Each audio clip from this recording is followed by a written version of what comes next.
নাগামরিচের এই রেসিপিটা খাওয়ার পর আমার মনে হয়েছে আমি আজ পর্যন্ত যত রান্নাই খেয়েছি কিনা তার থেকে বেস্ট একটা রান্না। এই রান্নাটা একদমই সহজ, খেতে কিন্তু দারুণ লাগে, আর নাগামরিচের কিন্তু এক্সট্রা একটা স্মেল আসে। আসসালামু আলাইকুম, সবাই কেমন আছেন? আলহামদুলিল্লাহ আমিও ভালো আছি, আশা করি আপনারাও ভালো আছেন। তো এখানে আমি একটা নাগামরিচ নিয়েছি, একটু আদা, কয়েক টুকরা রসুন, ধনিয়া পাতা, জিরা আর হচ্ছে একটু রসুন। আর নাগামরিচকে আমাদের আঞ্চলিক ভাষায় কামরাঙা মরিচ বলা হয়। এটা এক এক জায়গায় এক নামে পরিচিত, তো আপনারা এটাকে কী নামে চেনেন অবশ্যই কমেন্ট বক্সে জানাবেন। তো এইগুলাকে ভালোভাবে বেটে নিতে হবে। আর এই রান্নাটার সবচেয়ে ইন্টারেস্টিং ব্যাপার হলো এই মশলাটাই। এই মশলাটার জন্যই কিন্তু এই বেগুনের এই রেসিপিটা এতটা মজা ছিল। অবশ্যই রেসিপিটা ভালো লাগলে কিন্তু শেয়ার করে দিবেন।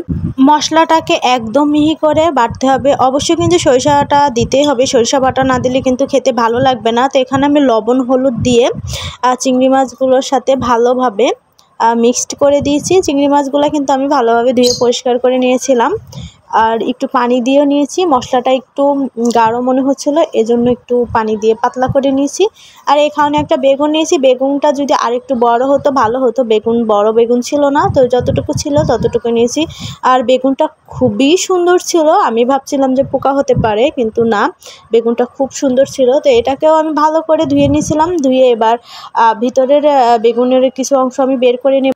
এইভাবে কিন্তু আপনারা ট্রাই করতে পারেন। আর অতিথির সামনে যদি এই বেগুনের এই রেসিপিটা থাকে তাহলে কিন্তু সে আপনার প্রশংসায় পঞ্চমুখ হয়ে যাবে। এই রেসিপিটা অত্যন্ত দারুণ একটা রেসিপি, আর খেতে কিন্তু খুবই ভালো লাগে। আমার তো খুব ভালো লাগে এটা খেতে, আমি মাঝে মাঝে ট্রাই করি।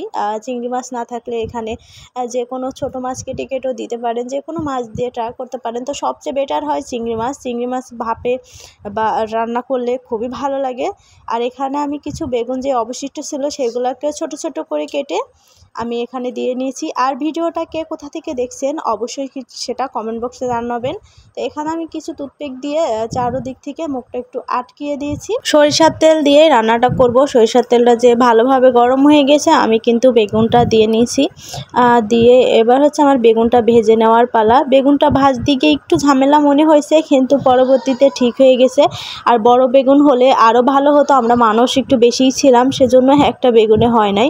এটা কিন্তু উল্টে পাল্টে চারদিক থেকে ভালোভাবে ভেজে নিতে হবে।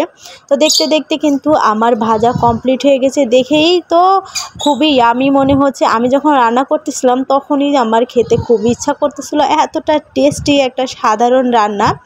আপনারা যদি এভাবে ট্রাই না করেন তাহলে কিন্তু বুঝবেন না যে এই রান্নাটার স্বাদটা কতটা হয়।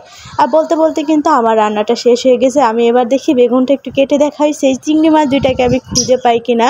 তো অবশেষে কিন্তু আমি চিংড়ি মাছ দুইটাকে খুঁজে পেলাম। নেক্সট ভিডিওতে কিন্তু আপনাদের সাথে আবার দেখা হবে। এতক্ষণ সাথে থাকার জন্য অসংখ্য ধন্যবাদ।